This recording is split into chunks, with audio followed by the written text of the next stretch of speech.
Hi everyone, this is my KFC $5 fill-up box video. I opted for the two-piece meal. They actually gave me an extra leg, so there are 2 legs and a thigh there, and a biscuit.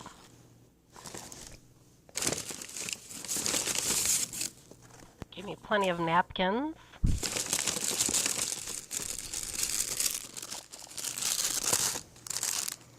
The chocolate chip cookie, it was nice and hot.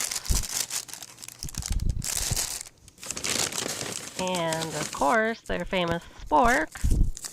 And some buttery spread for the biscuit.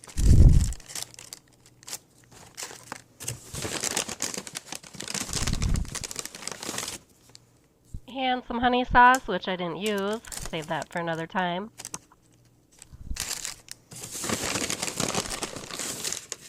Mashed potatoes and gravy.